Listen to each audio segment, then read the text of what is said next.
Yes, yes, yes. What's happening? Boy, Brady K here. Brady K, we are live. First ever live stream for myself.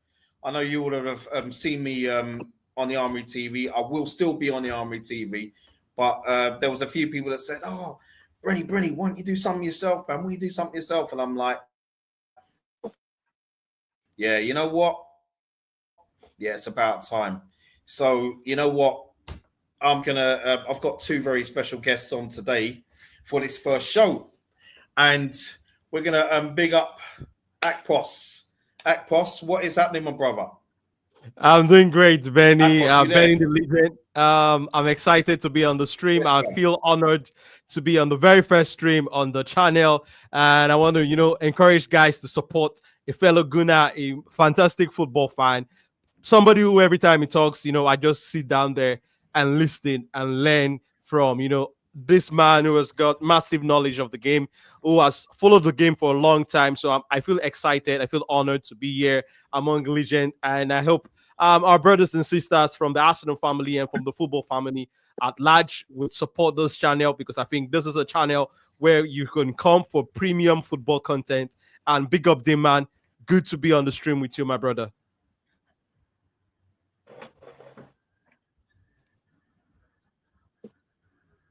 Is that the call for me? Um, Is it frozen? Yeah. bless, But yeah, bless. that was nice. Akpos, I Nice words, appreciate that. man. I really do. You know, that's his you know what I mean? And yeah, appreciate that. And well, another guest who I've known for almost 49 years. My bro Damos, what is happening, man? Thank you for being on. Um, Goes without a doubt, man. I have to be here, What's man, for happening, your brother? first show. All good, man. Yeah, I just want to. I mean, following what Akpos said, this guy, he's a mountain of knowledge. So I mean, I grew up with Brendan. Obviously, he's my brother. He's one of those guys that just has knowledge in his brain. But he was before Google, so he's like the human Google. And he knows about the Arsenal history from, do you know what I mean, 60s, 70s, 80s, 90s. But yeah, no, it's always a pleasure talking about Arsenal with you, because you're quite fair with your views, and do you know what I mean. You've got a lot of insight. So no, it's a pleasure to be here, man. No, brilliant. No, love Damos, love. Appreciate that, really do. You know what I mean? And who we got? Let's just have a look and see who we got in the chat. We've got Dylan. Yes, Yes, Dylan. yes. Big up, Brady. Thank you, Dylan. Thank you for joining us for this first stream. You know what I mean? And you're welcome on any time. But anyone, doesn't matter who you support, you're welcome on this channel anytime. And who else we got? The one and only Michael Harris. Yes, big up, Brent. Hello, guys. Yes, thank you, Michael. No, appreciate that. Appreciate you all tuning in, and hopefully this channel will grow.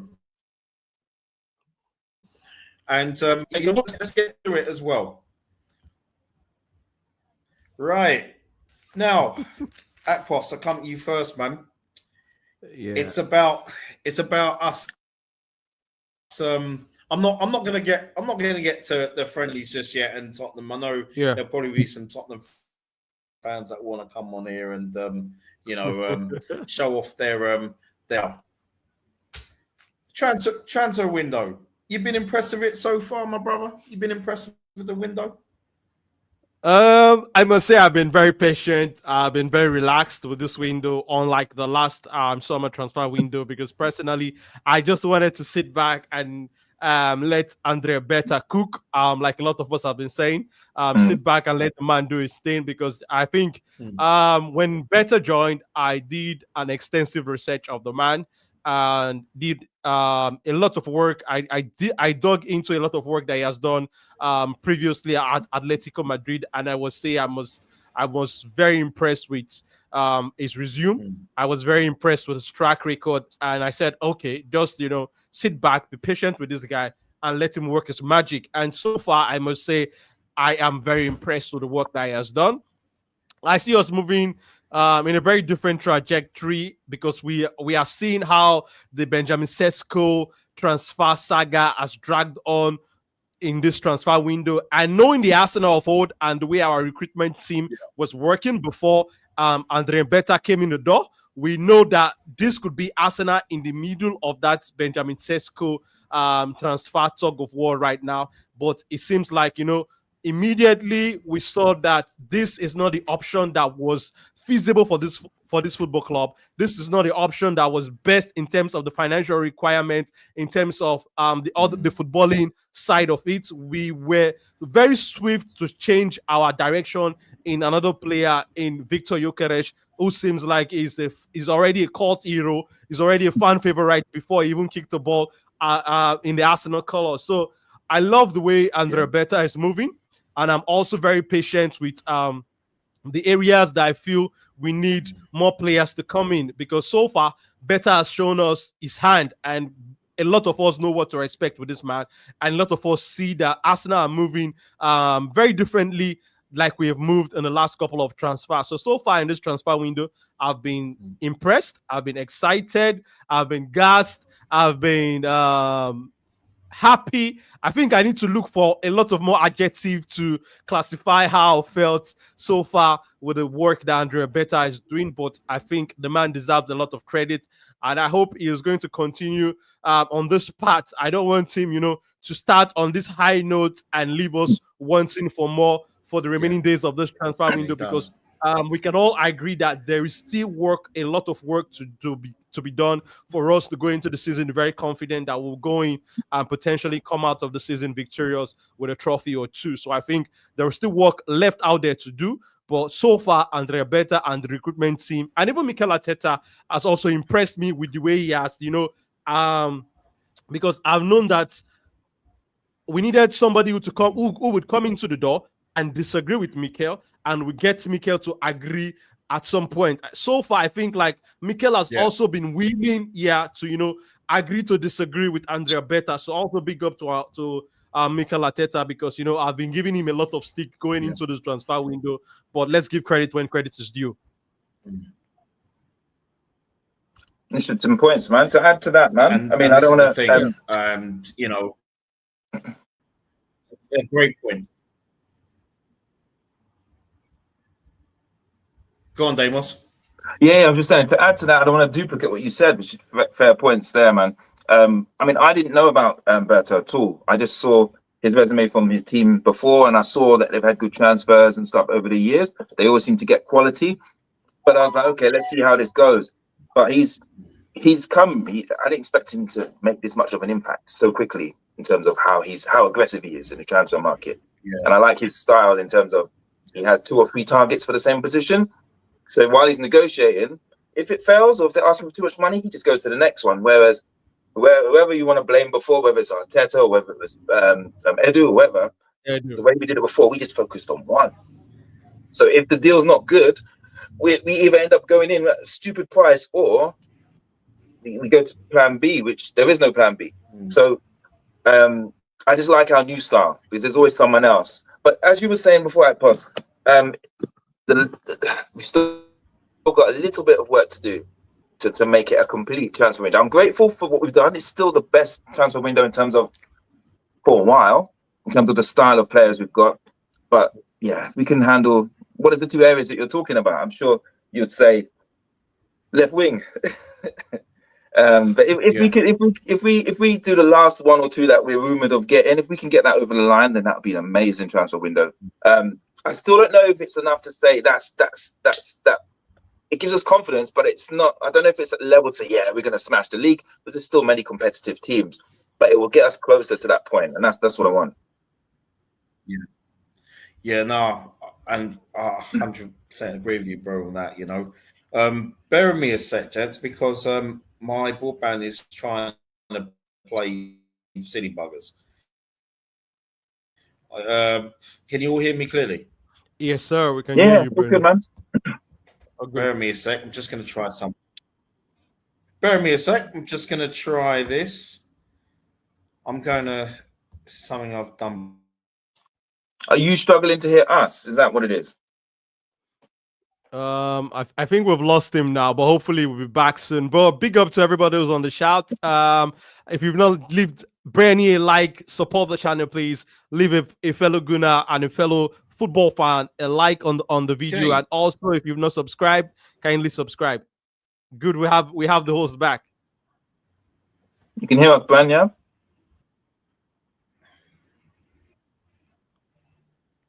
Yeah, I think that's better. Yeah, that sounds Beautiful. better anyway. You two can hear me, yeah? Yeah, Yes. yeah. What did you do? Anyway, it doesn't matter. You fixed it for now. Let's hope it stays like that for you. That's all good. Can you both hear me? Yeah, all good. Yes, we can hear you all good. Off to a good start, haven't we? Yeah. Yeah. No, I just had to switch there.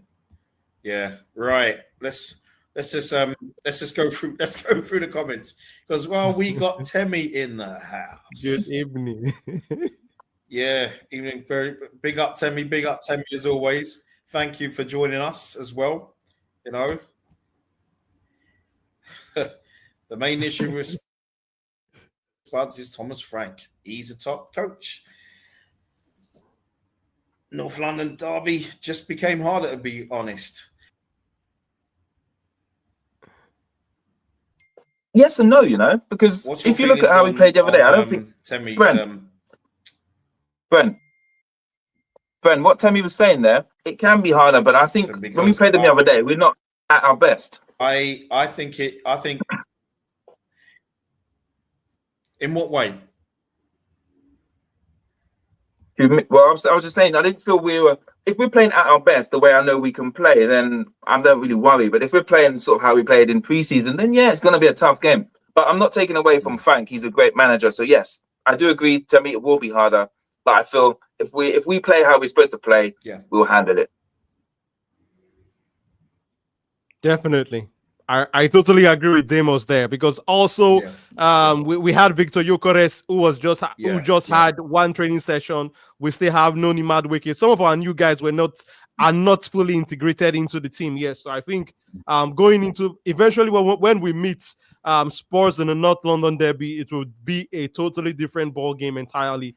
And also, we should not forget that Mikel Arteta was also trying different tactics with the team, with that a little bit of more directness, that a little bit of more, balls through the top. So I think we are still trying to learn a trick or two with respect to how we want to play with the different skill sets that have joined us during the summer. So I think when we meet Spurs eventually in the North London derby, will be a totally different beast entirely, in my opinion. So I totally agree with Demos there.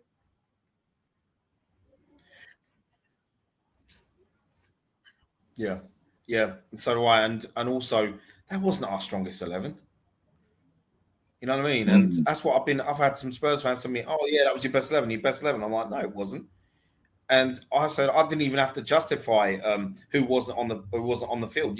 Everyone could see clearly who wasn't on the field. But when it comes to these friendlies, for me, it's about match fitness. It's about players, just players getting fit and gelling and integrating with their new teammates as well. And obviously we don't want to get battered in friendlies, and we want to make a good impression. But we just want everyone to be ready come Old Trafford. Wait, do you know what, guys? One thing I always wonder about preseason is how much experimenting do they really do? For example, with Arsenal, we can play direct. So if you notice in that game, there was no through balls to the front three. We don't play like that. So we take our time, slow build up to their box, and then we're trying to find a perfect way in. So do you think in training they say, right, in this game, I don't want you being direct. I want you to encourage the low block so we can learn the low block. Do you think it's ever that deep where a manager says, I want you to yeah. Do you see what I'm saying? I wonder if it's that deep or whether it's just a case of they just say just play and, hope for the best. Because I'm just wondering how it would be behind the scenes. It would be interesting to know what the command is. That's all. I was just wondering how deep they go in terms of experimenting. Even though it might mess up the game, they might say, I don't care if we lose. I want you to practice the low block. Do you know what I mean? I don't know. Definitely, We'll see. I think I think that there are times for that during the preseason because there are the physical aspect Yeah. of it. There are also the tactical aspect during the preseason because coming out of the season you try to do your own review of how things have gone for you, the areas where you think you were doing so much better, the areas where you think you need room for improvement. And one of the issues we think we had a lot of struggles with last season was when teams go into the low block for us. So Mm. I think Mikel Arteta must have gone back to his drawing board during the holidays and try to crack his head, trying to profile solutions to this kind of situations. And the preseason is where you try out the possible solution or two that you have come up with during that period of your holiday during that period when the players are not with you. So I think Mikel Arteta must have come up with a team or two, and this is the time where he would try them out. And it is usually during these friendly preseason games where you try to practice what you have done in the training because that's the closest to match intensity that you will get. So I think these are the perfect time to try it, and this is one of the reasons why a lot of people don't give too much attention to the results in the friendly games in the preseason because yes, we know that they are competitive games, but we also know that the coach, all the managers are trying to try a team or two new with respect to how they want their team to play during the new season. So definitely they'll be trying different formations, different tactics, and different situations during this preseason game. So I think that's also why a lot of us did not read a lot of meaning into losing to Tottenham Hotspur in that friendly because just like Declan Rice rightly said, we saw them going into that low block into packing the balls, and it was a thing of shame for me, in my opinion, in a friendly game where fans have come to pay money for you to see you come out and play football. So I must say, I personally do not give a lot of meaning into that result from that game because I expected the team and the manager to be trying ways to work out how to break down this low block team. But yes, the preseason is the perfect time for us to try this different setups, different formation, different tactics, and even different personnel also. So let's see how it happens. And I hope that before the season starts, eventually, Mikel and the coaching crew will come up with a lot of ways to break down these teams who go down into low block. Because one of the ways that we found out last season we were effective in doing it was the set piece. But somehow during the season, the goals from the corner kicks and set piece dried up. So we struggled afterwards. And I hope that we'll come out with more tools in our arsenal to break down these teams that are willing to go down into a low block when they face us during the new season. Yeah, well said. Quickly touching on the set piece, I just realized that I feel the set pieces helped us a lot. It maybe covered over a few cracks because we were smashing it with set pieces, weren't we? If it wasn't for those goals, we would have been a lot worse off. So I hope we can continue with the set pieces, and I hope we can fix the issues that we have. Spot on. Yeah, I hear that. Yeah, well, let's just get back to the chat. Great points as always made by the two of you. Michael Harris, have we finally got a replacement for David Dein in Berta, gentlemen? So far, so good. I'll have to agree with that 120%. So far, so good. I don't think our business is far from over. But I just before I let you two speak, I just want us to get all our business done within the next 2 weeks. I don't think that will happen. I know my pod brother, he would say, he actually said, well, obviously the window does when's the window close exactly? It's end of August, isn't it? Of August, beginning of September, right? Yeah, beginning of September. So, for me, I'd rather,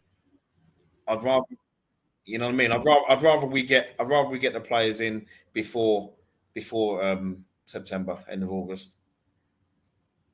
But anyhow, what's your guys' opinion on on Berta, because I was going to ask you later on, but I'll ask you now.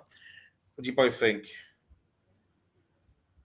I mean, Akpos, you touched on it earlier. Actually, we kind of, I'm happy with the program. I'm happy with the direction he's at the moment. To be fair, so as I said before, I didn't know much about him, but Yeah. the way he's aggressive and everything, and the way he just gets it done. I just need to see if he can work some magic one last time. So that's all I'm waiting for the next 2 weeks to see what happens. Well, you say one last time, bro, but I mean, For now, if we can get if we can get Eberechi Eze in, and I still like us to get for now, still like us to get another left winger. Yeah, I would like 2 And, players. So when I said one last time, and yeah. I meant over the next 2 weeks, meaning whatever. Get 3-4 players in. That's one last time to me. Oh, Benny, I would take 3 more signings. Yeah. After that, hey, all right, to Richie. Big up, Rich. Big up, Rich. Hope you're good.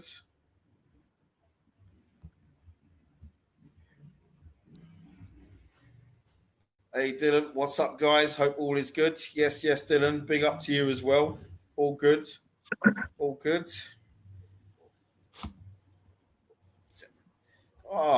Tell me, brilliant. You versed in Arsenal's history. Consider history-related programs on the channel, telling us young gunners about the past. Now, I appreciate That'll be good, you know. You know what I mean? Good. And Definitely. it's and you Definitely.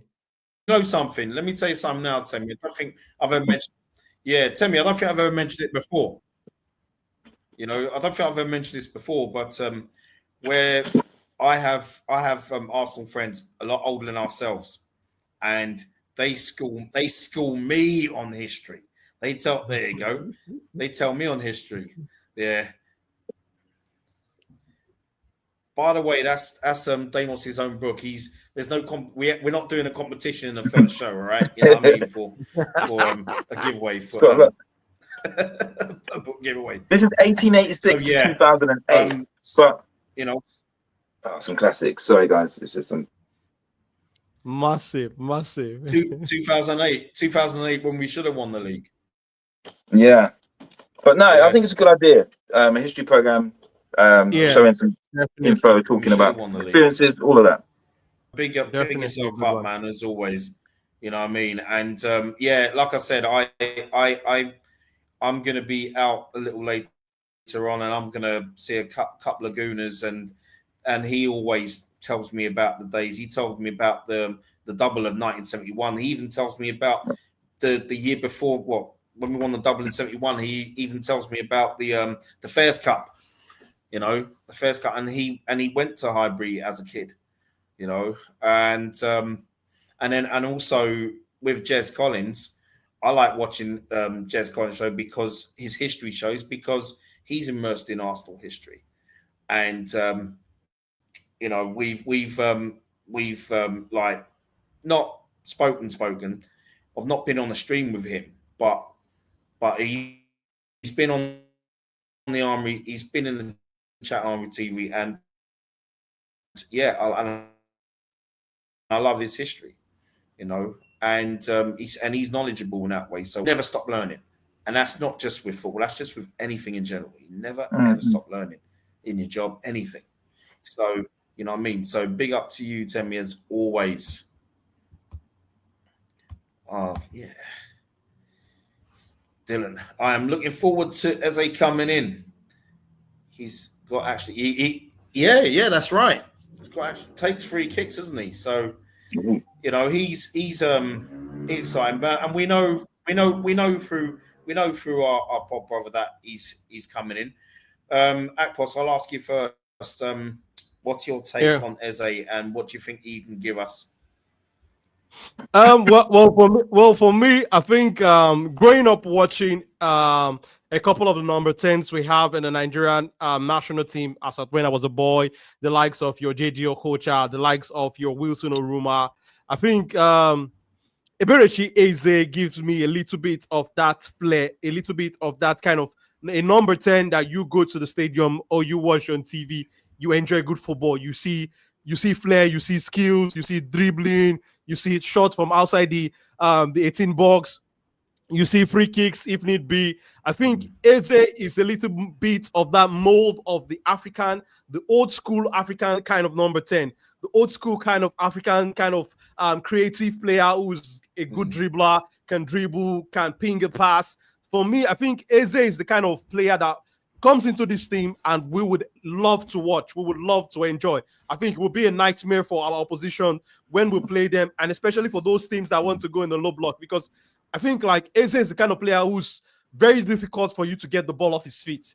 We've seen him a couple of times when he plays against us. We are even fouling, we are even giving him fouls because we try to, nudge him off the ball and get the ball. So I think Eze is a player who would, the proper football fan, people who want to enjoy good football would love to watch. You would love watching Eze, whether you are an opposition fan or not. So I think Eze gives that entertainment kind of football. That's Wenger style of a mold of the kind of midfielders we see in the guy likes of the midfielders like Alexander Leb, Samir Nasri, these kind of guys who they are very technical, they can dribble, they give you some kind of enjoyment as a fan. So for me, Eze would be a top signing. Also coupled with the fact that he had some kind of Arsenal education growing up as a young boy, so he's also a fan of the club. He's already looking like a fan favorite kind of signing. So I think if you bring in Eze, we've saw the numbers that the Victor Gyökeres signing hit in terms of JC sales. If you bring in Eze is another kind of signing who could do something similar in shirt sales, in merchandise sales. So I think I'm looking at the commercial side of this signing and also the football side of the signing. I think Eze brings a lot of balance in terms of commercial, in terms of footballing side, with respect to what he can give. Because we look at that Arsenal midfield, when Martin Odegaard was injured last season, we were struggling. We were starving for creativity. And I think Eze is a player who comes in and would give Odegaard a run for his money in terms of that creative position, and also could give us something that will lack on the left, because Eze loves to play, especially on the left. So I think sometimes we would see Eze on the left, Odegaard on the right of that midfield, and potentially just one defensive minded midfielder in the midfield three. So I think Eze is a midfielder who is going to give us a lot of option. He can also play on the left. So I think that it brings that versatility quality that Mikel Arteta and the Arsenal recruitment team likes in their signing. So I think Eze ticks a lot of boxes with respect to what he can give to this Arsenal team. And I would love to see Eze, Odegaard in a midfield two, attacking midfield two, or as two number side to side number 8 when we will play against some of these low block team. Because I've been screaming on the top of my voice since last season that sometimes I feel like our midfield pairing are too defensive, where I see Thomas Partey last season and Declan Rice and Martin Odegaard. Because I think like in some games we don't need that midfield defensive solidity. We need more of that creative and attacking flair, that attacking, personnel to be in that number 8 position. So I would love to see Eze coming in, especially with what he can give us in those Premier League games where teams will want to go into that defensive low block against us. So I think Eze is one signing that I would love and excited, and I'm hoping we're going to get Eze in the door as soon as possible, and hopefully bring in a left wing as the icing on the cake, as the cherry on the cake, hopefully. No, fam. I mean, wow, yeah. I mean, I probably won't top what David's got to say, but he's probably. But you know what? I 100% agree with everything you just said there, and I'm sure Dave wants to say the same thing. Yeah, I've got nothing to add to that. Nothing to add to that, man. One thing I will say. Well said. Yeah, man. You know what I mean? One thing I will add to that worries me is right now. I know we're not, not like myself and you Apples, we're not Mikel Arteta's biggest fans. And even if you're Arteta out, you want, and he delivers success, then, Bill Masaccio, especially if he was to win league, Champions League, whatever. Now, what worries me about this season is I know Arteta has friends. most managers do this where they have a player. I know there was one manager. I think it was Peter Taylor. Peter Taylor, when he managed Leicester, he managed a few clubs, didn't he? And I think he even had the England under 21s. And he was a big fan of Junior Lewis. And Junior Lewis was a really good player. And he took him under his wing. He took him wherever he went. You know what I mean? I'm not saying I'll take another job and takes Martin Odegaard with him. I'm not saying that. But Martin Odegaard is our captain. I still don't believe that he should be. I think the captain's armband is a bit, it's it way of opinion, and then let Odegaard play his football. It could be that as well. But what I'm worried about is if Odegaard's form is patchy, do you guys think that Arteta would then drop his captain to the bench and give Eze the chance? I don't mind. Look, squad rotation. I'm all for squad rotation. You can rotate Odegaard, rotate Eze. I'm all for that. But what do you guys think of that? Because that worries me. Demos, would you want to go first? Yeah, I'll go first on this one. So that's also one of my Demos? concerns. So that's one of my concerns because Arteta has qualities, you can't deny that. But what we haven't seen him do is manage a large squad.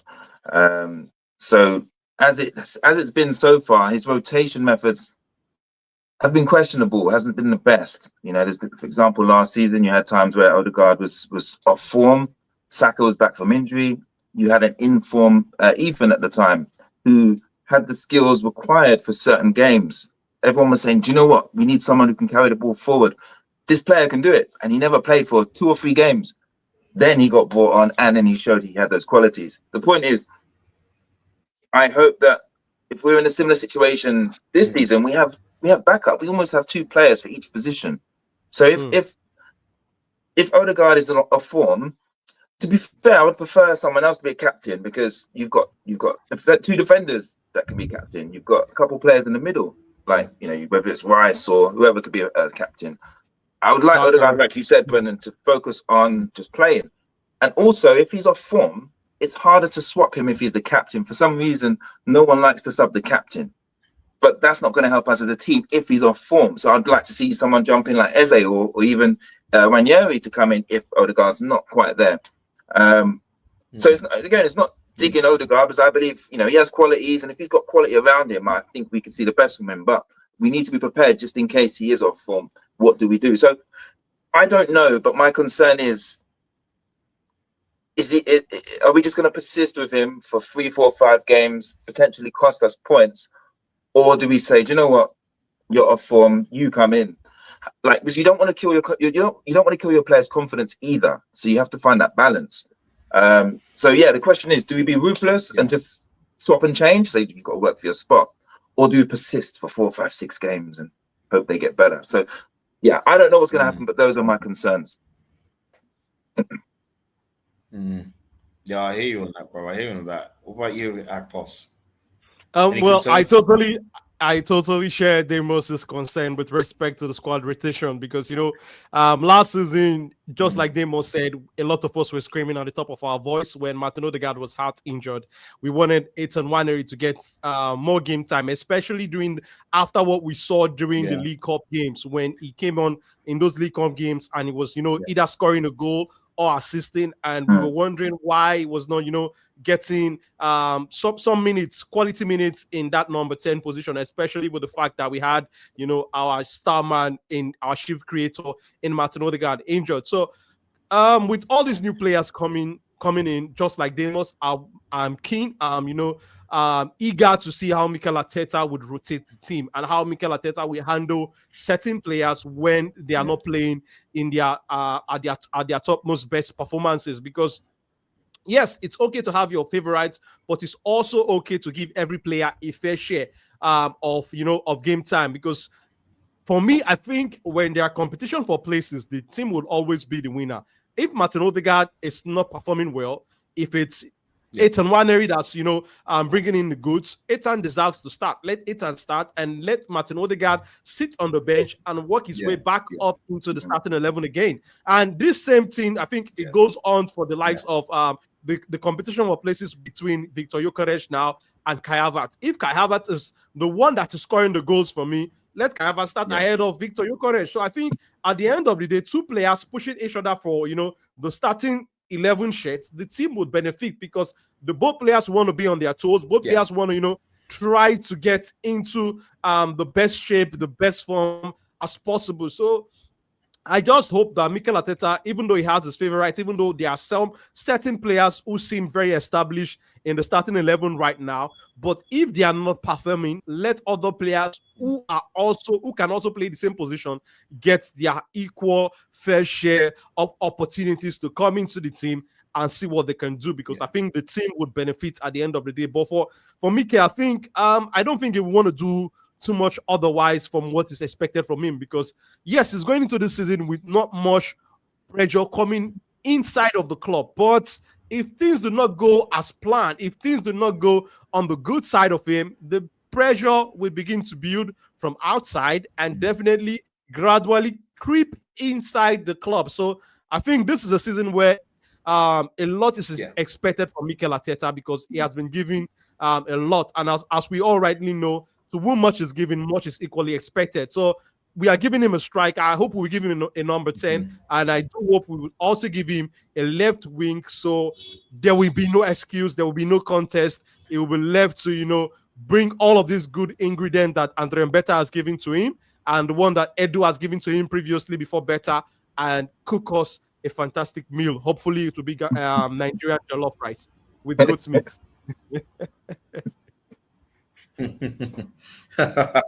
Oh, big up, man. Big up. Great facts there as always, man. And seriously. Right. Oh, so Dylan's probably headed out about 10 minutes ago because we've been here and getting into it. So he's got to head out of work. Enjoy the rest of the show, guys. Thank you very much. And thank you for tuning in, Dylan. We'll definitely have him on soon. He got Michael Harris. I think Rice will be delighted. Yeah, that is true. Then we got Cos de Silva. They got Brenny and all the Spurs fans on here. Yeah, he's he can he's from that he's a Spurs fan, but he's pretty cool. He's my football manager brother and my work colleague. He's a top guy, really is top guy, and he's actually doing better than I am on Football Manager. Funny enough, which is shocking, but there you go. Hey, can I big up Cos, Brent? Let me big up Cos quickly, yeah? I watched the Tottenham game against Newcastle, and my daughter was watching it. And when Son came off, she's like, what's going on? Because they gave him a big reception, everyone was hugging him. And she was saying, but look at the crowd, they came here to watch the game, they didn't come to see men hug. So she was like, she was just laughing. But no, Son did get a good reception, to be fair, so fair play to him. He's been a flawless player apart from the intentional miss, but fair play to him. Yeah, the City miss. Yeah, no, he's I'll tell you what, he saved a lot of his best performances for us over the years. That's for sure. Yeah. But now he's fans, he's a legend, and ended it with winning a trophy, and you can't say no more than that, really. You know what I mean? But so tell me, I'm back in York, man, to score 35, 40 goals this upcoming season. Well, before I let you to, we're going to talk about Victor Gyökeres now anyway, because I think it's the perfect time to talk about him. My opinion is that he will get. I think he'll get 25 in all competitions, because the more games you play, the more times he's got ample opportunities to score more goals. But Aquos, I'll start with you on Gyökeres. How do you think he's going to do this season, my man? Well, I think we are all excited to see what Victor Gyökeres is going to do in the famous red and white JC, because we've been starved in that number 9 position for years now, and now we finally have a goal scorer in our hands. I think going into this transfer window, I think I've been saying it at every opportunity that I've got, that the first quality I've been looking forward to with this number 9 that we want to get is goal scoring ability. Can this player put the ball in the back of the net?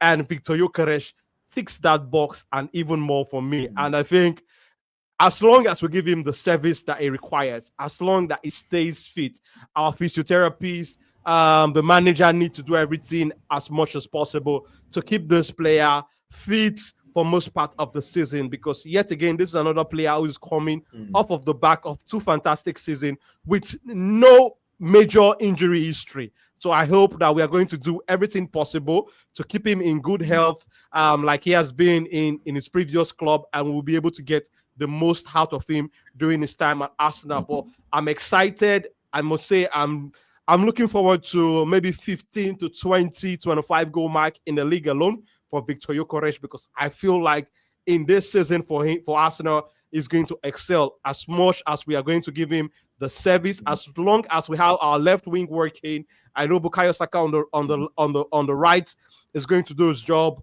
Yeah. Hopefully, we are going to get the best of the best from Martin Odegaard, and hopefully, we are going to get Eze into the door, and we will not lack that creativity coming in from midfield.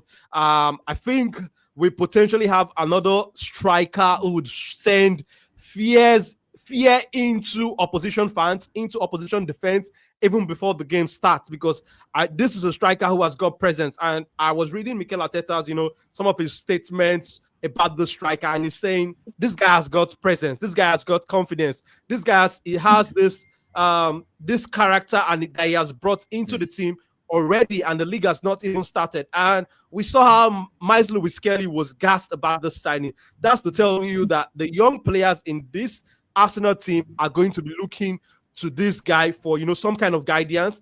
And if the team needs a goal or two, definitely Victor Gyökeres is one of the players that will be turning to, and I hope it would be able to live up to that expectation, because we are going to be expecting a lot from him going into the season. And also coupled with the fact that we've had strikers in the last couple of years who have not been able to hit that height of the Arsenal strikers of greats, the likes of your Ian Wright, the likes of your Thierry Henry, the likes of your Pierre-Emerick Aubameyang. I think we need a striker who will be able to, step into that number 9 position and, wear that big shoes. And I'm hoping that Victor Gyökeres will get the job done this season. I'm excited for what is to come with Victor Gyökeres and what is to come with the Arsenal team entirely going into the season.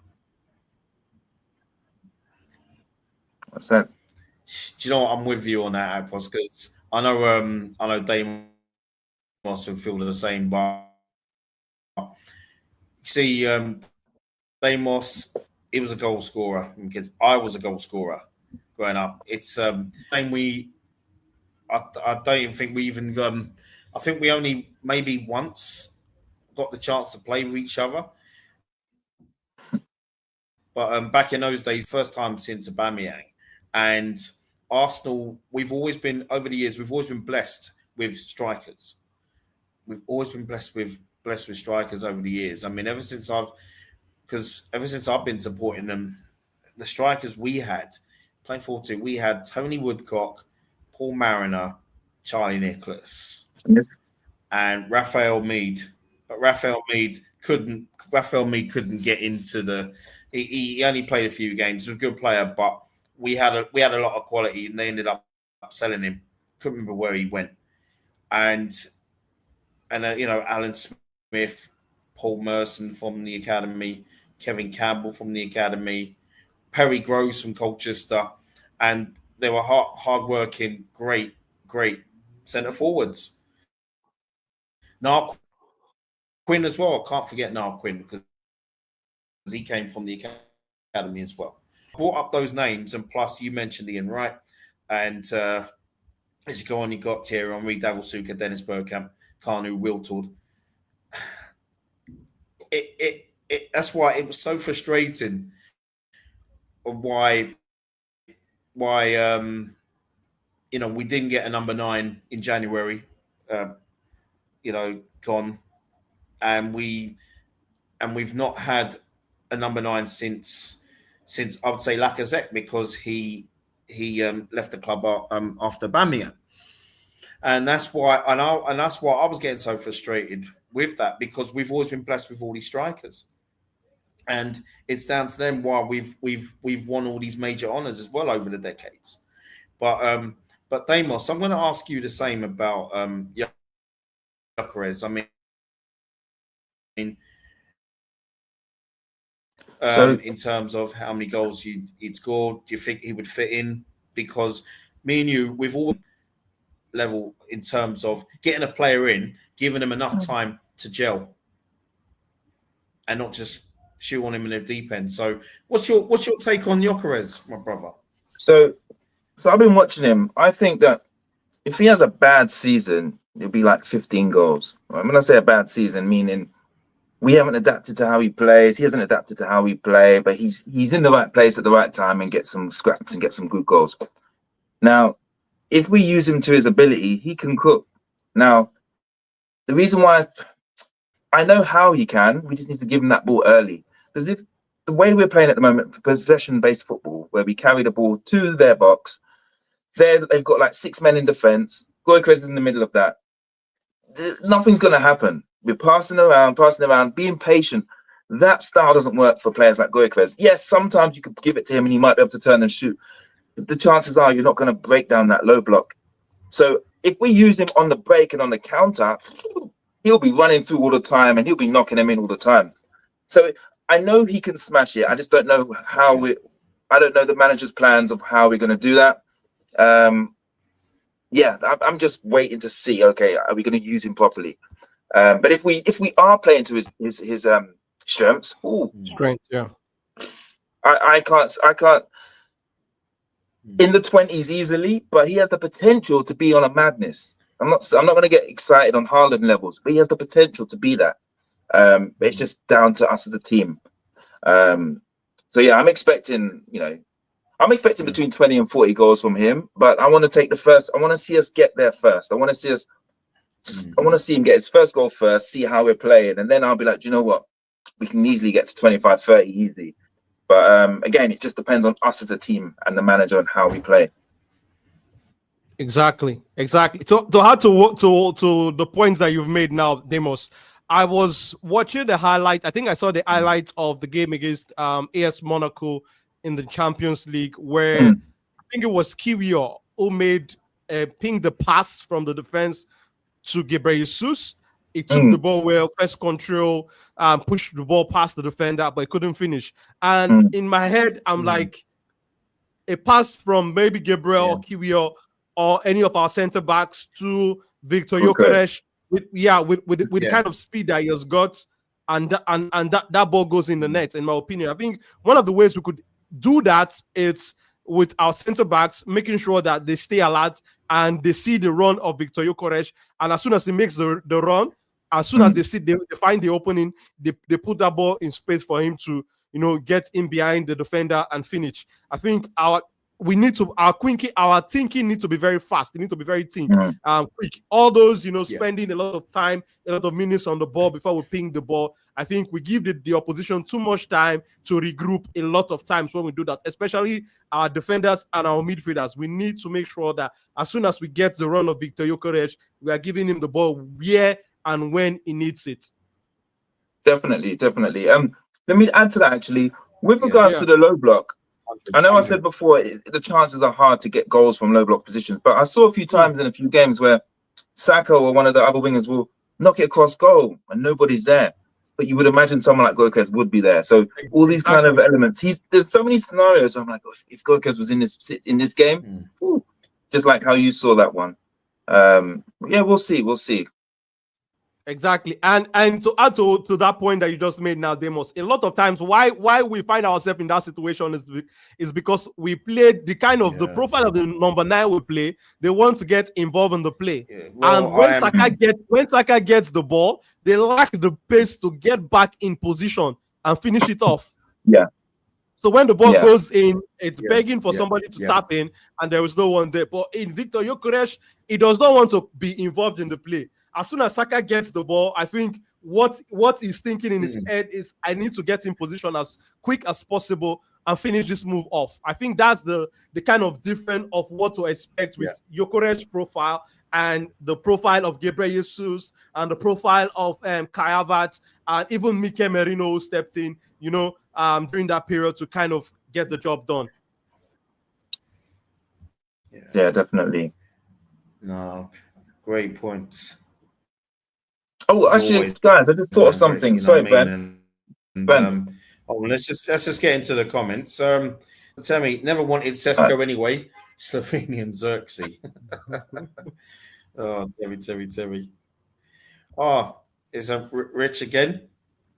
Yes, cuz, what's he got in here? To add, as we Arsenal are a team that style of play dictates ball possession.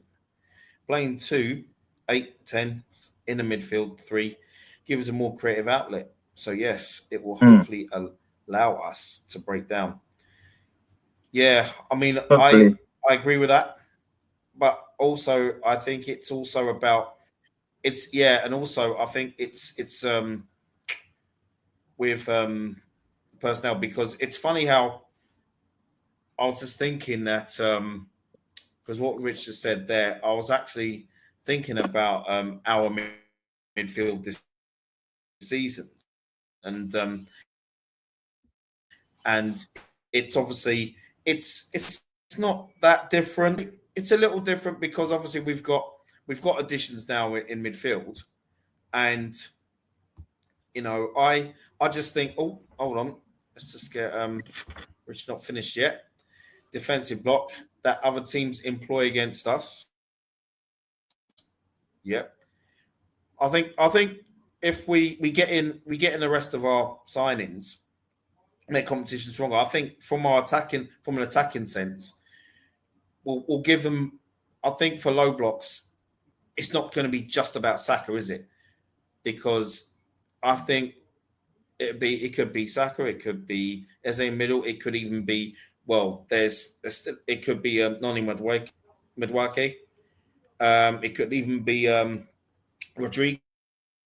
I think those players can break down the low block, and I think we'll be a lot quicker. We've added more pace to our attack now, so and I think hopefully the manager and the coaches would have finally worked out a way for us to defeat these low blocks, because if we don't defeat these low blocks, I'm sorry, we're getting 17 draws this season. You know what I mean? And that's something that we just we cannot have that.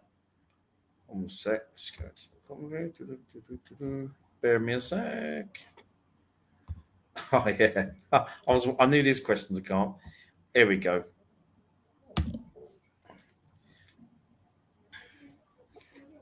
Odegaard dictates the press and is Arteta's plan instigator on the pitch, and that's the thing. And for me,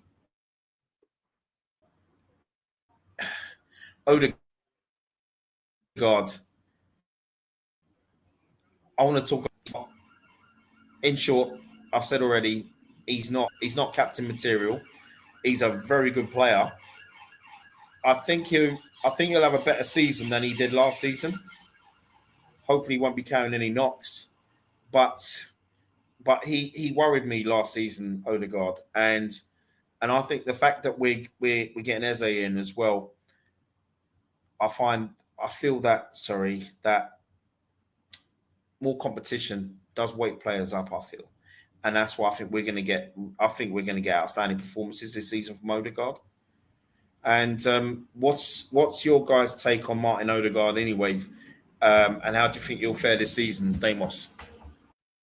I think so. When we saw the best of him, it was because of he's a good player, but it's the players around him. So, for example, when we had Partey doing well, Odegaard and you had Rice, Odegaard was able to do his thing. But when there was different, how should I explain? When there was other parts of the team missing, everything interlinks. So when we had Gabriel Saliba, we was a solid defense. When one of them's missing, it goes a bit messy, and then they have to link up with the middle players. So there was one game where Partey didn't have a good game, as he was almost doing defensive duties because we were missing one of those two. So if we take out one piece of the puzzle, it affects everybody. So the long short of it is that it affects Odegaard in the way he plays. But also, if there's no options in front of him, because if you notice, he always goes towards Saka's side because he just works on the right, works with Saka, and he's looking for options. But I think if he's got options on both sides and he's got workers in the middle, then I think we should be able to see the best of him, I'm sure. Do you know what I mean? And as you mentioned as well, Boss, we have two kind of defensive midfielders and then we have one in Odegaard. But some games, even Richie just mentioned it, some games you could have one in the back. I imagine that'd be Zubimendi, and then you could have two, like an Eze and a Odegaard. So then that should be enough creativity to kind of find the ball to the front three. So I'm excited at potentially seeing that and seeing what they bring. And then we have options to bring on ball carriers. You know, you've got Max. I know he's a kid, but he's amazing at carrying the ball. Ranieri's amazing at carrying the ball. So we have lots of creative options. If the right combination is selected, then it should be able to break down those teams. But it's a hard task for any manager, and I'm not saying just Arteta. Any manager managing a big team, it's very difficult. So it's going to be a massive challenge for Arteta because we've never seen that with him, as I mentioned earlier. So yeah, basically, careful squad selection is going to be the decider for how Odegaard performs, I feel.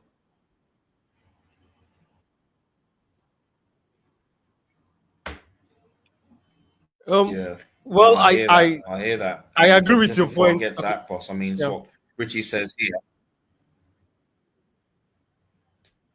Sorry, Atpos. I'm just going to read this comment here about Okay. Go ahead, Brenny. Go ahead, Brenny. Which was noticeable last season without him.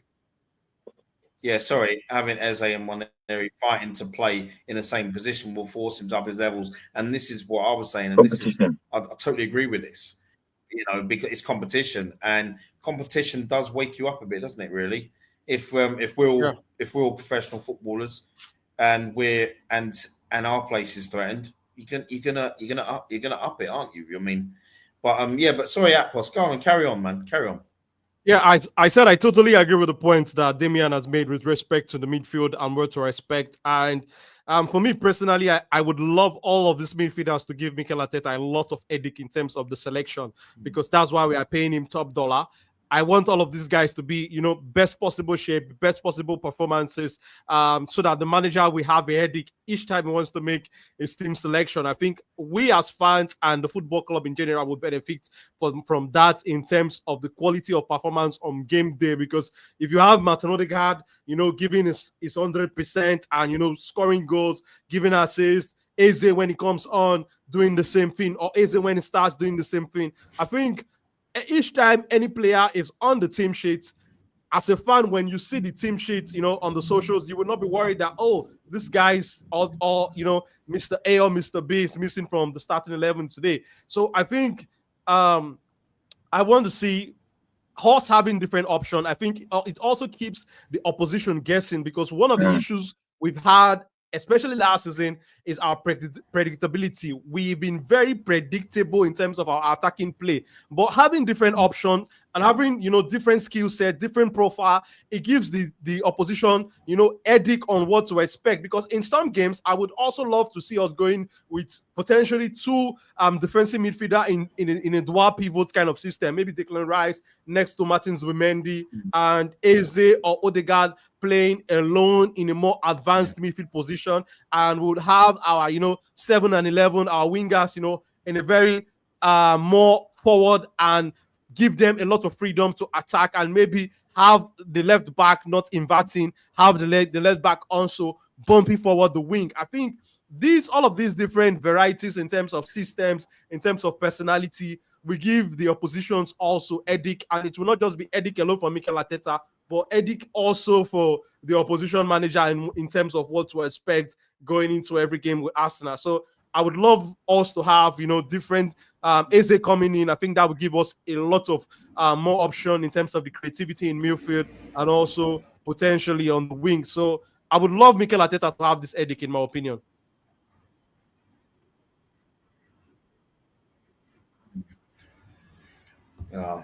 Yeah, I hear you, man. I hear you on that. And again, you'll bring up some great points as always. Seriously, there's something you mentioned there, Post, that I'm going to bring up in a minute, and it's going to be an interesting one because that I'm going to ask you. But we'll just go through these comments, and so we've got bring the Joel off. Yeah, I'm supposed to be. I'm having that later on. Funny enough. Bring a big plate. I was expecting you. I was expecting you to say when next you have the love, Benny.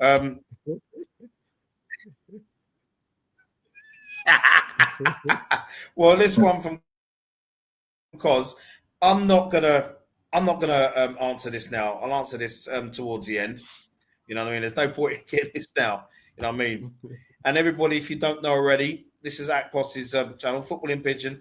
Please like, share, and more importantly, please subscribe to my brother. And then there's my boy Tabs, big Irons fan, not Iron Man, not Robbie Downey Jr., but of West Ham.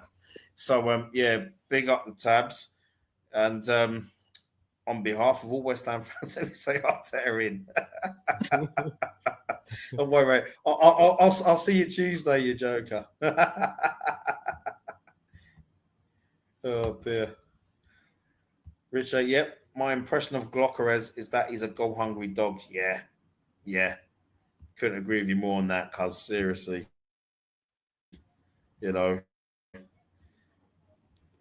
Just can't wait to see him in action. James Clark, welcome. Mbappe linked to Arsenal 10 minutes ago. Nah. No. The Bobby would have already put that in. Bobby would have had a special on tonight. Gosh. Oh dear. There's only one man that can stop Gyökeres. That's a funny one. That's true. That's true. Actually, just to add to that, Ben. But yeah. Ben. I mean, before we go on, that is something, right? It's for me. Yeah. I just think, for me, he starts it, he gets a couple of goals. And then he hits, let's say he hits 8 goals in the first 5 league games. I just hope he doesn't decide, okay, we're going to give you a rest and I'll drop you for Havertz, because he's going to want to keep on, going to keep this run of form going. And I hope that doesn't happen, because I think he still wants to justify, Arteta, in my opinion, still wants to justify Kai Havertz's price tag. And for me, I've said Kai Havertz is a squad player. I wouldn't have him in as a squad player. And I feel he can do a job for us this season as a squad player. And, but that's my take on it. But let's just go quickly. Right. Next comment. Michael. I can't understand how some fans have watched us play Mourinho as centre forward in it for 6 months and then get numbers, and yet are worried about what a genuine centre forward can add to the team. I think he'll be better. I agree. There are fans out there on social media. I'm not saying it's none of us, or I haven't seen anyone think that way in any of our groups. But yeah. Yes, Damon. Can I say something? Michael's right, but the only way I can see there being a problem is if Gyökeres is forced to do what he doesn't do, i.e. more defensive duties, coming in to receive the ball, more than he used to. So that's the only way you can end up seeing players I want to, Yeah. whatever made him Yeah. great, I want him to maintain that. I hope he doesn't have to assimilate to our system too much, losing what made him great. And that's a concern. So we need to see, is he able to just stay up there, or does he have to come back and track back? And do you know what I mean? Or is he going to be pressing from the front all the time? You know, I'm not saying not to do that. I'm just saying some of these things could affect his style of play if he's not used to doing all that stuff. Yeah. So we have to see. True. Spot on. And I would Yeah, add 100%. it would 100%. have looked like, I'll take. and I would add it would have looked like City asking, or Pep asking Alan to do what Gabriel Jesus used to do at City before he left.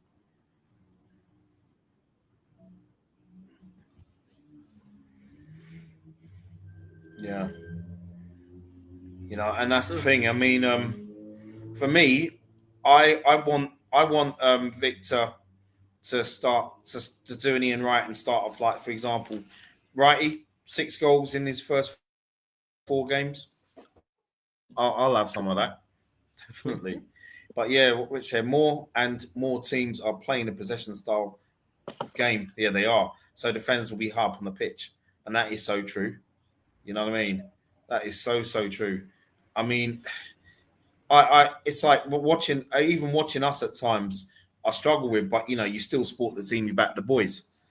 But I just hope this season, the style of play that we had in the from an attacking sense in 22, 23, 23, 24 season, I hope that comes back with what we've got now in terms of, I've said this many times, that Arteta has fixed that back 5.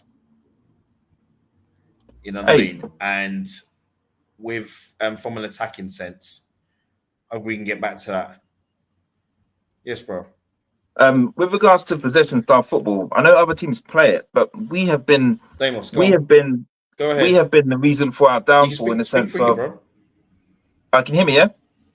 So if you look at Martinelli, for example, he'll receive the ball at the halfway line. He has one man to beat, but what he does, he will roll the ball, and the defender's running with him. And I mentioned this in the group, and he'll do it all the way to the edge of the box. By the time he's there, there's 4 defenders back. So we've lost the opportunity. So yes, teams are low blocking, but we need to be direct. We need to not allow them to regroup. And that's why I'm saying I can't wait if we can get a different type of player that's more direct. Yeah. Take that man on, gone. Do you know what I mean? That would be amazing. So let's see. That Post was laughing. Yeah. See it, thing, man. That move has frustrated a lot of us. Michael,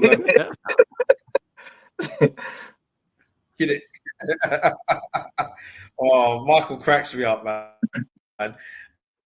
As he plays football like he was dipped in lotion. Your quest plays like the Reds do when the ball is in the box. Somehow this will all work. Well, hopefully, we pray it will. Right. Now, something that Akpos mentioned earlier on the midfield, and I just want your guys' take on it because I've got to get this out there. Right. Declan Rice, Martin Zubimendi. Who would you have in this new partnership in the 6 and the 8? Start with you, Akpos. Well, for me, I think. And do you think the partnership can blossom? Okay. How do I think the Declan Rice and Martin Odegaard partnership would blossom? Is that a question, Brainy? Sorry, it was basically Martin Zubimendi and Declan Rice. It's 2 actually. Do you think one who should play in the like 6 or the 6 or the 8? Because right now it was in the pre-season, seeing Declan Rice in the 8, Zubimendi in the 6, and do you think the partnership will blossom? Do you think the partnership will be strong? Okay, well, for me, I think there will be some games where we'll see a lot of Declan Rice and Martin Zubimendi starting, because one thing that Martin Zubimendi has shown that he wants to be with the ball, he wants to receive the ball even in tight spaces. He has shown that he can be press resistant, something we can that I don't think something that I don't think we can associate that with, let's say, Martin Christian Norgard. In my opinion, I don't think is very comfortable with the ball in those tight spaces when compared to Martin Zubimendi. So I think Zubimendi would give us a little bit of that control in that deep midfield. And we also had to what we were talking about in terms of that quick thinking, in terms of that when the ball is deep down in our own half, we are able to transition quickly from, build up or defense to attack, because Martin Zubimendi, I think, is a regista, is a deep lane playmaker. You should be able to ping a pass if Saka is on the run immediately on the wings, or maybe Victor Gyökeres is making a run in the middle. You should be able to ping a pass from that deep midfield area, because I think this is something we want to do to catch the opposition off guard when they try to go into that low block situation. So I would love to see Martin Zubimendi starting, especially in that number 6 position, because I think he has a little bit more of that passing range when compared to Declan Rice, in my opinion. But it's also up there for Declan Rice to also show us what he can also potentially do. So, but in some games, I would expect to see Declan Rice also in the number 6. But I think moving forward, we will see Declan Rice more in the number 8 position, especially with what we have seen in the last 2 seasons, because Declan Rice has also gone into this new role and has been able to interpret it in a very intelligent way. Because I was talking to Travis the other day on the Amory WhatsApp group, and I was telling him that, okay, if you think this guy is not, does not have a high football IQ, how come he has been able to interpret this new position with the way he has interpreted it in the last couple of seasons? Because look at his numbers since he has joined Arsenal in this number 8 position. His goals has gone up, his assist also has gone up, but there are games where I think he's limited because he's not a natural in that position. He's not a natural in terms of finding himself in that attacking position. But so far, Declan Rice has been able to execute it very well with how he has arrived late in the box in some games and all. But there are some games where we will need that quick thinker in that number 8 in terms of having that more offensive mode of a player in that number 8 position, in terms of, even before the ball gets to him, he has, thought of what he was going to do. He already has that vision in his head and his mind before he gets the ball, and he's giving the ball to the winger, he's giving the ball to the attacker to get us a goal. So I think we will see a variety of positions for Declan Rice going into the season. But for me, in some games, I would want to see between Martin Zubimendi and Declan Rice, I would just want to see one of them in some games. And when we have control, when we have 2 goals or 1 goes up, we can bring in Declan Rice to show up things, or bring in Martin Zubimendi to show up teams in those games. I think we saw a little bit of that last season in some games where we saw Gabriel Jesus on the pitch and Kai Havertz also on the pitch. Kai Havertz was playing in the left 8 position. I think it was against Crystal Palace, either Crystal Palace or West Ham, one of those games where we were in front, and eventually when we brought on Declan Rice into the midfield to join Thomas Partey, we had more control in the midfield. So I think it's give and take. In some games where we want more control, I would love to see Declan Rice in the 8th position. But in some games when we need that attacking flair, that attacking minded midfielder, I would want to see just one between Declan Rice and Martin Zubimendi. This is my thoughts with respect to how we could potentially use both players in our midfield going into the season, in my opinion.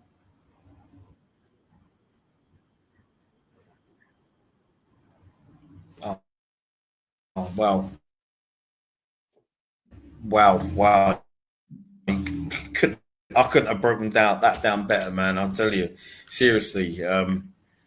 But yeah, I think it's a part as the season progresses, and I look forward to seeing them both play. I mean, Zubimendi, I know he's also been an attacking threat as well. I'm sure he's played an attacking midfielder before, but hey, I'm all for versatility. Seriously, I mean, Demos, I know you'd agreed with everything Akros has said there, but is there anything more you'd like to add with that? With the 6 nothing to add. No, nothing to add about those two. It'd be interesting to see how we shape up. But I do wonder about other players like Marino. where would he be put into this mix? You know, if he comes in, who would come out? Do you know what I mean? And we've got a few of us. We've got a lot of midfield players, but yeah, it'll be interesting to see who's the core that the manager favors and who's the most effective for us. But I do believe Zubimendi. That was the actually one. the next thing I was going to say, but I'm glad you brought that Yeah, up. go for it. You know, with Merino. You know, and and obviously with Merino and Zubimendi, they have that understanding, don't they? Play together at club level and at international level as well, which I always think is a plus. You know, when you have that, you know, that sort of telepathy. And also with Christian Norgard, for me, just to bring up, I think Norgard, I didn't understand the signing at first, but then when I look at it now, and I just feel, you know what's he got? Is it a 2-year deal he's got? I just find that he gives you that experience, and I saw quite a few Brentford games last season, Sky, and he one thing that he does as well, he grinds. He's a hard worker. True. He likes a scrap. You know, you can start him like say a cold night in Brighton, and he'll work his socks off. So, but yeah, so it's the midfield's going to be interesting this season, but I think we'll be all right in that regard, you know. But let's just go into the comments again. Kiwi, because the Spurs fan riding high off the second trophy win. You know what? He's actually. I mean, I spoke to him, and he's all right. He hasn't been going off on one. He's, you know, but he's just being cool and calm, you know. Oh, thank you very much, Tabs. Well done, Brennan and the guys. Great first show. Thank you, and thank you for tuning in as always. You know, and yeah, big up to my West Ham brother. You know, right now there's a couple of things more before we wrap up. I want to talk about is we're going to talk in time with our other signings as well in terms of in Christian Mosquera. We already brought up Christian Norgard we already know about, and also Noni Madueke. How are you guys feeling about these signings? And I'll start with you, Damos. Let's talk about Madueke. What do you think he's going to bring to the Arsenal? Because and before you answer that, there's some people I've spoken to that have said that he has no end product. And I look at it, and I look at the player, and I think it's someone that can only get better, and he's young as well. What's your take? Okay, so I mean, I've seen bits. He's got some qualities. I mean, I was told he's just going to be a sort of a spare for Saka. So if that's the case, I'm like, okay, I'll take that. Sterling set the bar, the low bar. So when you look at Sterling, he's much better than Sterling. So I'll take that. I don't expect him to be a starter. However, if he somehow finds form and starts smashing it, then we use him more than great. So I don't mind him being there. Yeah, I'm still disappointed in him. I mean, disappointed in who? What, Sterling? Yeah, I was gassed because I thought 2 bad seasons at Chelsea, and I thought, yeah, but you know what? It's just, you know, what's done is done. But sorry. Yeah. No. So yeah, I'm just saying I don't mind him the way he's been brought in as a spare, and yeah, he can only grow and get better, as you said. That's it, really.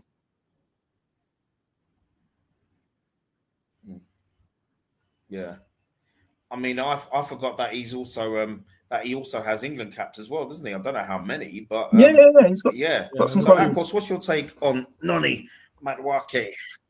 Well, Noni Madueke was not so a what's very. What's your take on him, Akos? Well, Noni Madueke was not a very exciting signing for me initially. But you know, with respect, also coupled with the fact with the price tag per se that was associated with that transfer, I was not really convinced that okay, why are we signing a player that would be required as maybe a spare for Saka, like Nemo said, for that amount of money? But Mm. at the end of the day, it's not my money as long as KSC wants to spend and bringing in all the players that we potentially need. Because one of the positives I took away from that transfer was the fact Yeah. that it solves a problem that's been plaguing us for the last couple of seasons. A proper cover for Bukayo Saka, because we need Saka to be as fit as possible. We need, prolong this guy's career, because we know that for club and country, he has played a massive number of games in the last couple of years. And I think a player like Madueke comes in, and 70 minutes we have closed shop in the game. We can take off Saka, bring in Madueke, and if need be, Madueke can also come in and do a job on the left. So when we eventually signed Noni Madueke, I spoke to two of my friends who are professional coaches, and they do a lot of work with players in terms of players development. They do a lot of work with young players, and I asked them what they saw in the move, what they also saw in the player, because for me, I did not want my perspective of what I've seen from him alone at Chelsea to judge, because I wanted to get the outside voice with respect, because I saw him during his PSV days when they played against us, and I saw some couple of things that I liked about the player. And what both of them told me was there's talent in there, there's the player in there, and yes, the Chelsea move did not work out well for him, but under the right environment, under the right manager, they did not really agree with the price tag per se, but they said under the right manager, the right system, maybe the right environment, a player like Madueke can potentially go on to become a top player, because I think they agree with my concerns with Madueke in terms of his final ball, his passing sometimes, knowing when to shoot, when not to shoot. And they said that these issues are issues that are coachable, and issues that for a player of Madueke's age could potentially get better as soon as he gets matured. These are areas of his game that he could potentially improve. And I took those words from these guys because there are people I like to listen to in terms of their professional know-how, in terms of their tactics of the game, and also with their wealth of knowledge with working with younger players. And I took those positives from them and brought them to this Madueke signing. And I hope that our players and the friends and the players that he knows from playing with England in our team would make him settle in very quickly. Because one thing that I also know with the likes of players like Madueke, they want to feel loved, they want to feel that arms around them, and you could potentially get the best out of them. Because one thing that I think is going to be bringing into the team is that directness, because we have been talking about we need to play very direct with Gyökeres coming in. And if you look at the numbers when we signed him, I read some articles, dived into how he really performed for Chelsea last season. And if you look at the numbers, he was there among one of the guys who had a good number of carries in terms of how quick is transitioning from defense to attack when Chelsea eventually wins the ball. And I think Madueke could potentially give us that. And he's also a very kind of direct player. He's skillful, can dribble, but I hope that it would, his final ball, knowing when to pass, knowing when to shoot, it would work on this under Mikel Arteta, and it would flourish in the red and white JC, in my opinion. Yeah. No, I hear you, man. I hear you on that. And yeah, all we could do really, I mean, like I said, for me, it wasn't a player I was looking at, but then I thought, you know what? It's like Damo said. I mean, look, good enough for me, really. So, but all we could do is support him. That's all we can do. Yeah. But before we wrap up, though, I just want to, I have to mention this as well. Just, guys, just a quick one. What's your take on Max Dowman? Because this kid, whoa, I think he's going to be one hell of a superstar. I don't want us to burn him out or anything like that. But yeah, Akpos, I'll start with you. Max Dowman, what's your take on him, man? Well, for me, I think a lot has been said about Max Darman. I think the opposition fans and people outside of the club, they know that we have a player who I think, in my opinion, is pure diamond. I think we have pure gold in our hands, and I just want us to let this guy continue to develop at the right pace. And for the opposition fans, for the Arsenal fans, please, please don't put too much pressure on this young player. Let him play and enjoy his game. Yeah. And I'm looking forward to what Max Damon and what the Eland is going to produce in the next couple of years, in my opinion. I think players like Max Damon now, players like Saka, players like Maslow Kelly, players like Jack Wilshere, they are a testament to the fantastic job that Arsenal as a family are doing with these young players, are doing with these young kids. And big up to the likes of Pep Mertesacker, the likes of Ali Mehmet, who has left the club, for the fantastic job and they have done with this talent that we have in our first team now. So I hope that the guys at Ill End and the guys at Arsenal will continue to do what they're doing with these young players, because one of the reasons why a lot of us love this club is the fact that at Arsenal, young players and players from the academy are given an opportunity to go on and thrive and become even superstars.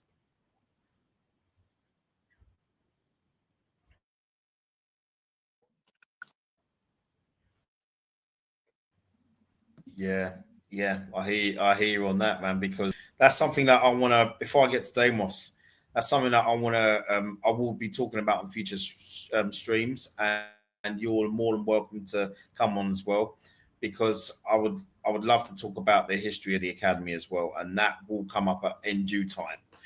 So look, I'm looking forward to discussing that with all of you.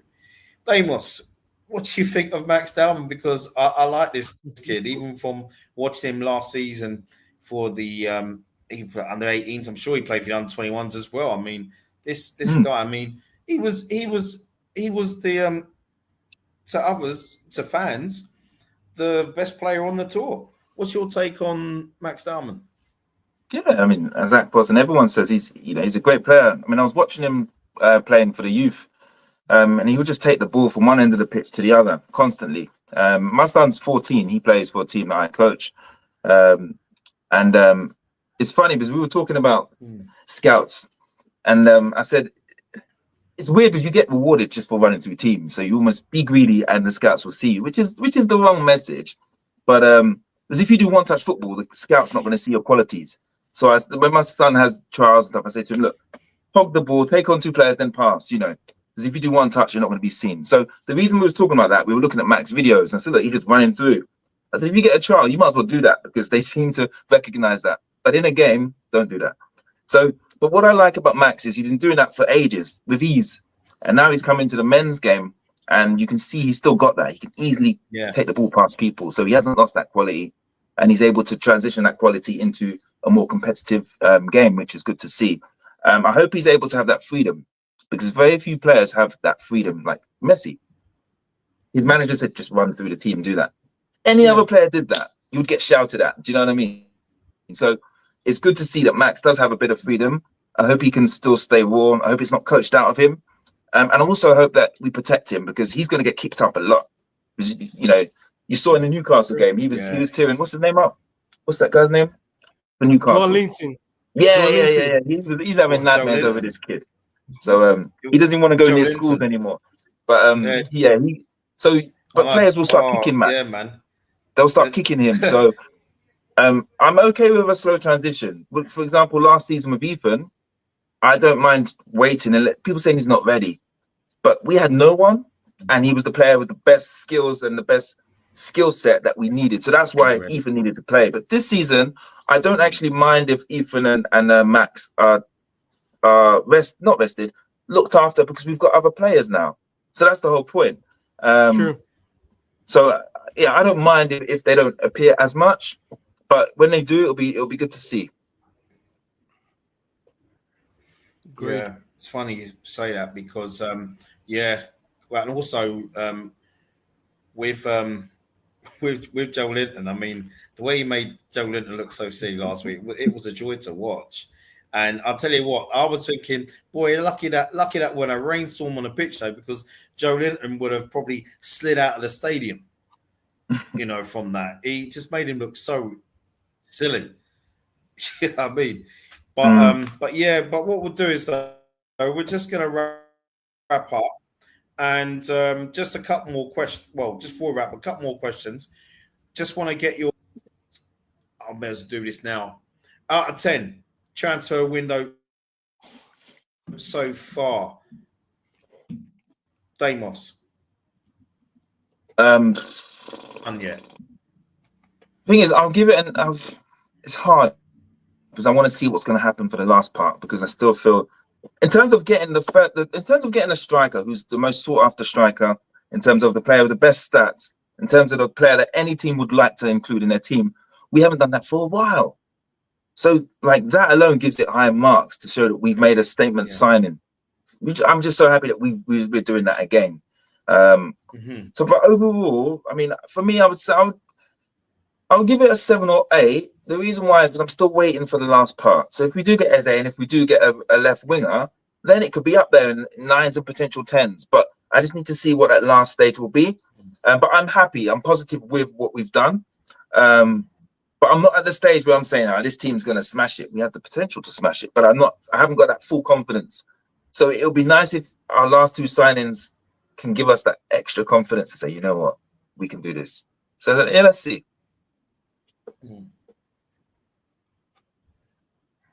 Yeah.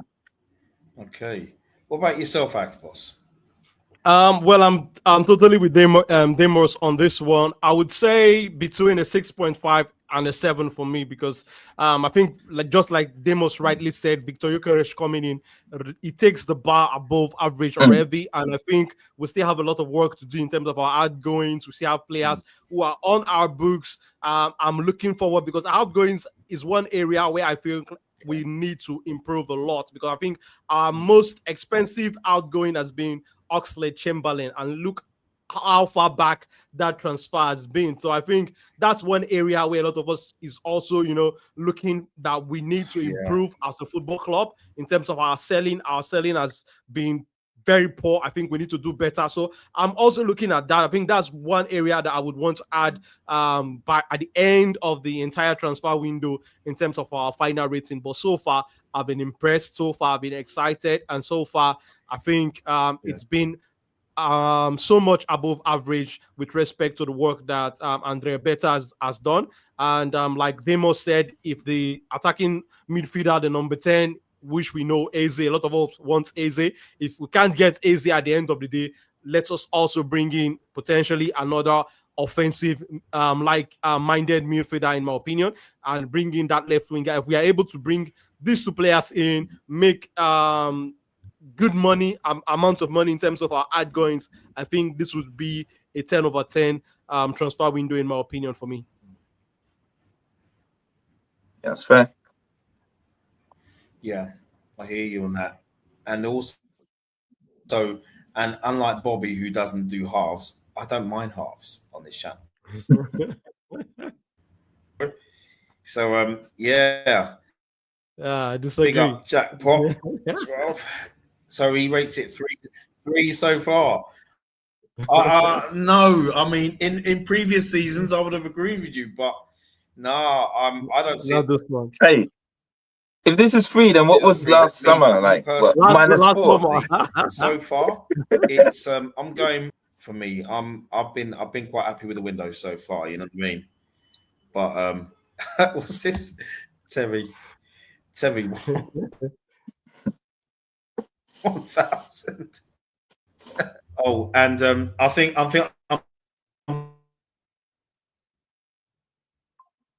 Oh no, sorry, Michael. Well, Michael's Mrs. May call me.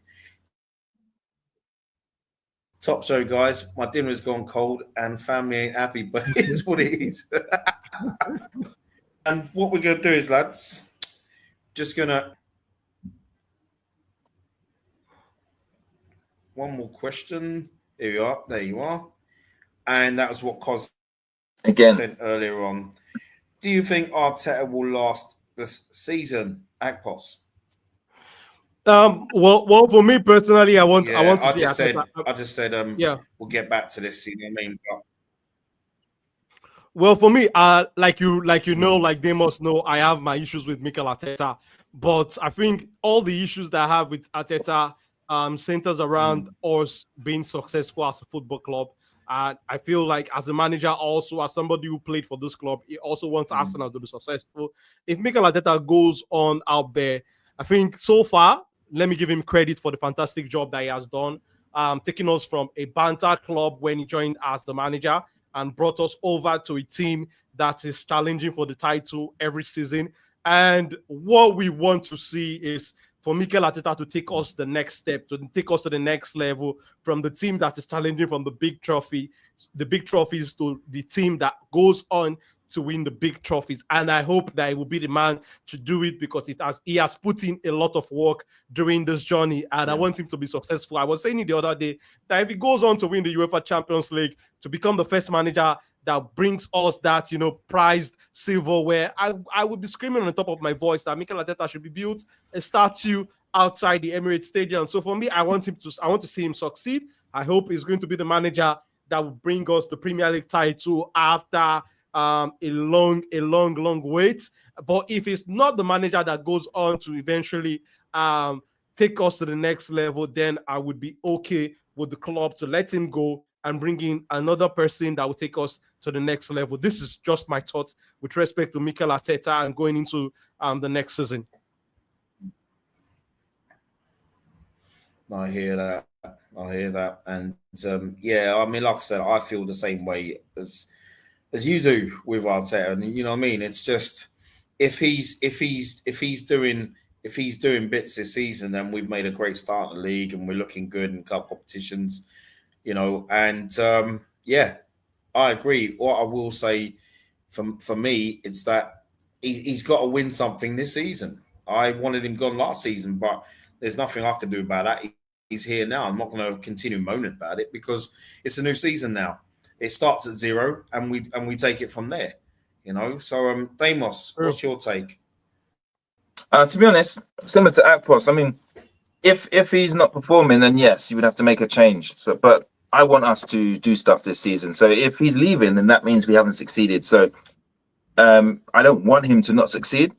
Why would I? Because I want us to win things. But similar to what you both said there, if it's not a great season, then yeah, we've got to have that decision, that discussion to see if there's a better person who can take us to that next level.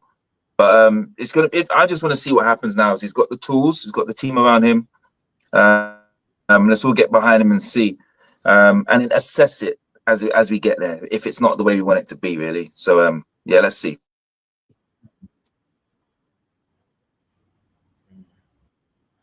Yeah. Well, on that note, I'll tell you what, it's been a really good first show. Didn't mean for it to go on this long, but yeah, looking forward to there's a lot more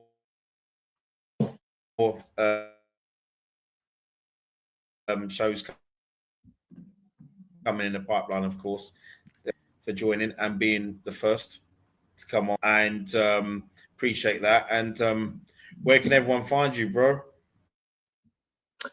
You can. I'm on Insta. I've got a TikTok, similar name, DJ Deimos. I was on Twitter, but I came off it about a year ago because it's quite a toxic place. But yeah, I'm around. Sorry, I'm around.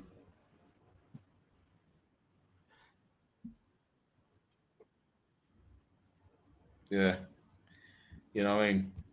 Satpos, where can they find you? Well, firstly, I want to say thank you for bringing me on the very first stream on the channel. And for guys who are watching, doing a rewatch, watching late, and if you've not subscribed, if you've not supported the channel with a like, please like, subscribe, and share to other Arsenal fans. Yeah, and other football fans. And you can always find me also on the channel. I've told Brenny from time to time, anytime he needs me, as long as I'm free, I would be on the streams here on the channel. I'll say what, this internet is crazy. Yeah, we can see that you're freezing up, Brainy. And you can also find me on the Aussie Gunners channel and from time to time also on the Amaris channel where, when they're streaming also on there, and also on my channel, Football in Pidgin, for those who understand Pidgin Lingua. I think this is the lingua for our brothers and sisters over here in West Africa, Central Africa. If you understand Pidgin, I do a lot of football content. It's not just Arsenal-based content on that channel. It's a channel for for the people. I felt that's a passion for me to do one for the people, and I also have a different one where hopefully I'll be bringing on Brainy on that channel and also Demos too, for a lot of Arsenal talk going into the new season, and hopefully also other Arsenal fans from the Amarit Boys. It's been an honor. It's been a fantastic stream, and I feel honored to be in the presence of the legends. Anytime, man. We're blessed to come on, Thank you, Bernie. Big shout out to Demos. Thanks for having me on the channel, brother. Last one, guys. No, you're welcome. You're welcome. Always, man. Yeah. And Damos says, you like you say, you're around. But as well, Instagram, for example, or anything like that. Just my name, DJ Damos. You'll find me if you type that. You'll see it on any platform. So yeah. Yeah. That's all good. Hey, Brendan, there's a delay. I wonder if you're listening. Are you watching it through YouTube? Thank you for it. Nice. We'll talk about it later. Yeah. Take care, everyone. It's gone through YouTube as well. So yeah, it's gone through YouTube as well. But I mean, don't worry, I'm gonna be playing a game called Tweaking anyway. So yeah, but listen, thanks again, all those joining in today. Appreciate it for the first show, and there'll be many more to come. And I'll let you know when the next stream. It should be. I'll probably be doing something later in the week. I will be on the army as always. I'm never giving that up. Myself and Bobby, we're just like Mike Lowry and Marcus Burnett. I'm probably Marcus Burnett because I'm probably the funny one. But there you go. So yeah, but listen, big up, gentlemen, and big up the chat. Until we're watching, and we'll see you soon. Yeah, come on, you Gunners. Okay. Last one, guys. Yeah, it was a good one. I think we're still live, Brandy. We're still live. End stream.